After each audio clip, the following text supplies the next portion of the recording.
Hello guys. आज हम आपको सुनाएंगे एक ऐसी कहानी जिसमें मोहब्बत और दर्द का अजीब मेल होगा। ये कहानी है द स्ट्रेंजर्स अल्फा की, जहाँ प्यार का सफ़र सिर्फ एक मंजिल तक नहीं बल्कि एक ऐसे रास्ते तक ले जाता है जो कभी सोचा नहीं था। इस कहानी में कुछ ऐसे राज छुपाए हैं जो सिर्फ वक्त के साथ समझ आएंगे, और एक रिश्ता जो न सिर्फ जज्बात को बढ़ाता है बल्कि दिल को शिकस्त भी देता है। तो अगर आप तैयार हैं इस डार्क रोमांस की दुनिया में खो जाने के लिए, तो चलिए शुरू करते हैं। ये एक कोरियन नावल है। कहानी की शुरुआत में लड़की अपनी दुख भरी दास्तान सुनाती है। नेगोटिएशंस मेरे लैंडलॉर्ड के साथ काफ़ी शॉर्ट थी। उनका आउटकम सिंपल था। वो ज़र्फ मुझे चार्जेस नहीं प्रेस करेगा, मैं वो बीच मेरी रूम वकेट कर दूंगी जब तक वो हॉस्पिटल से वापस नहीं आ जाता।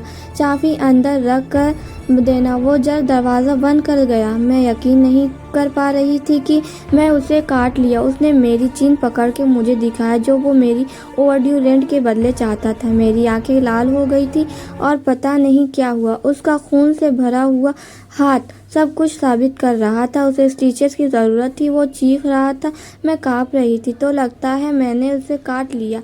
एडमिटली मैं इंस्टेंटली स्ट्रेस थी जब मैं फोस्टर केयर से निकली तब एडमिटली मैं इंसेन स्ट्रेस में थी जब फोस्टर केयर से मेरी उम्र निकल चुकी थी। तो मैं रामेन और सपनों पर जिंदा थी। बस एक सपना था। असल में सपना ये था कि मैं इतना पैसा जमा कर लूँ कि कॉलेज की फ़ीस भर सकूँ। 2 साल गुजर गए और ऐसा लगा जैसे मंजिल सिर्फ दूर नहीं जा रही थी बल्कि मेरी पहुँच से बिल्कुल बाहर हो गई थी। लेकिन लोगों का कटना, अगर वो स्लाइमली लैंडलॉर्ड्स ही क्यों ना हो, ये एक नया नीचे गिरने का लेवल था। मैंने अपने नीटली फोल्डेड जीन्स और शर्ट एक पुराने बैग में रखी, जीप किया और उस पे लॉन्ड्री बास्केट रख दिया। फिर मैंने अपने सेकेंड हैंड टेक्स्ट बुक को बंडल किया और एक स्ट्रिंग से बांध दिया। मेरी पूरी ज़िंदगी अब सिर्फ एक बैग में थी। मेरी सांस एक गहरी थकान के साथ निकल गई। क्या मुझे ये बुक्स भी लेकर चलना चाहिए? शायद वक्त आ गया था कि मैं छोड़ दूं। क्या मैं सच में ये सोचती कि मैं एस्ट्रोनॉमी की डिग्री ले सकती हूँ? तारों के सपने देखने की वजह से आज रात में उनके नीचे सो रही होती।